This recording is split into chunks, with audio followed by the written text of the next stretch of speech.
I'm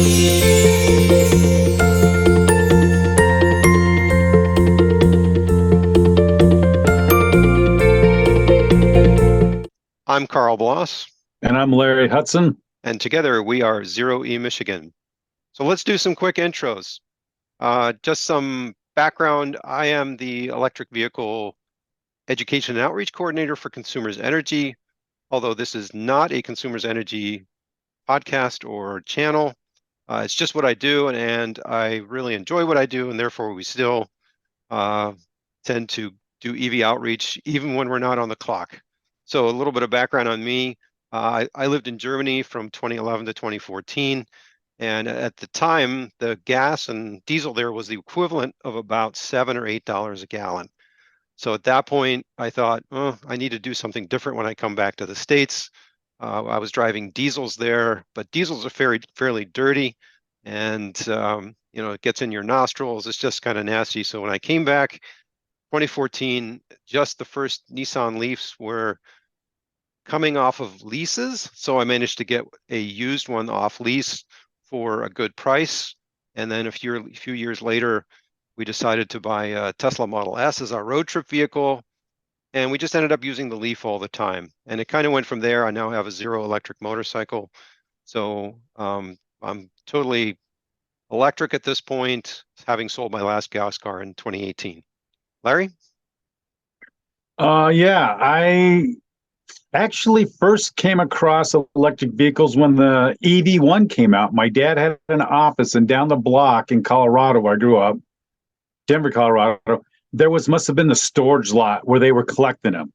And so every week there was another one, there was another one. But the looks, I didn't find them attractive at all. That's always been a huge part of me. I kind of feel like if you're going to make something, make it look good. And so that's the cars I got were always about looks first. And so just never on my radar until I was invited to plug in a new plug-in station in Kalamazoo, Michigan in 2012. And he had 3 brand new Volts and needed a driver. And so I got to drive one of those and plugged it in. And that plugging in what hooked me.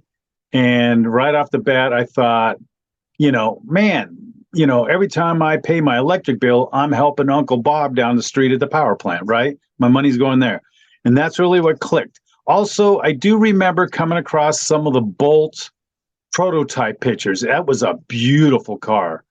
And so, anyways, before 2012 was over, I found and I repair cars. So I was able to buy one, fix it, and been plugging in ever since. And I think joined quickly. I joined an EV group up and right after I drove that to the new release of the J1770 Charger. Paul Pancella was on the board of this. It was back then Green Earth, Michigan. And so I was able to join that. And I think that within that week, I was at a board meeting, met Paul, and then every month we were meeting from 2012 on. And then that group turned into Kiva, Kalamazoo Electric Vehicle Association. And then probably within the first year of that, I met Karl when he had one of his Muskegon get-togethers on Kiva caravan up there to check it out. Yeah, and Paul Pancella continues to be a mutual friend of ours, and he's the president of the Southwest Michigan Electric Vehicle Association. So yeah, so there's that link.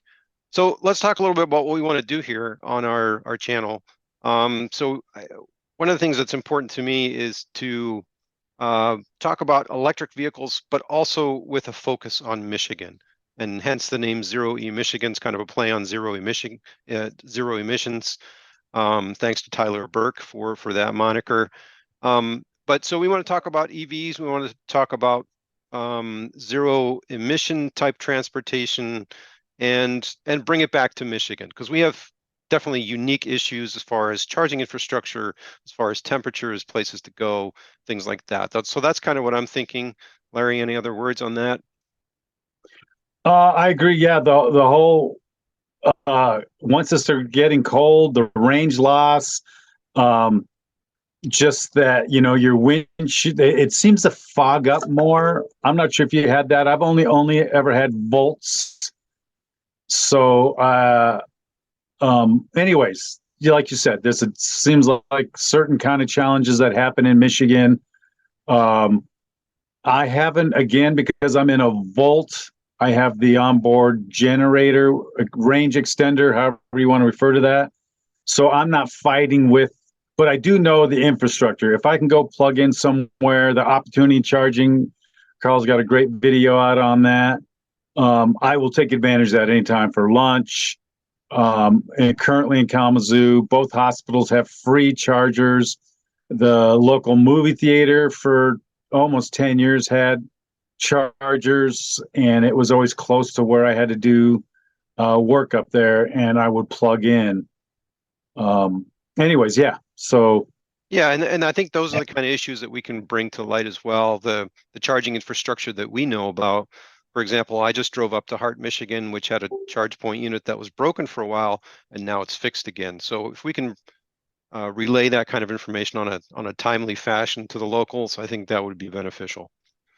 So just to wrap it up, we don't want to drag this out too long, but if you think this is something that would be of interest to you, then by all means, please like, subscribe, and then we'll be putting out videos, more discussions like this, as well as just some how-to videos. We have some of them on the channel already and hope to do more, maybe some shorts, things like that.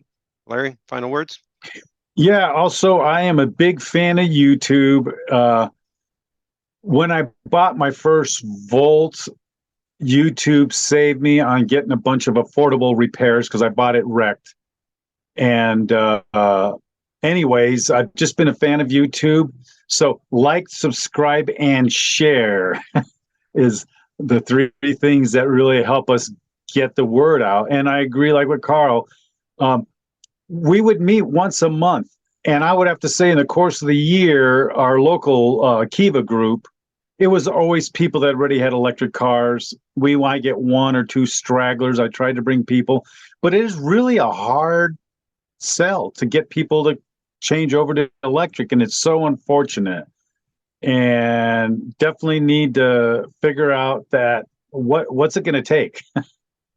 Yeah, the price of gas So definitely helps, and things like maintenance, but yeah, we want to get the word out, and so if you can help us get the word out, we'll hopefully provide the relevant content. And if there are things that you want us to talk about, please put those in the comments, and we'll address those. All right, thanks a lot, and we'll see you in the next video.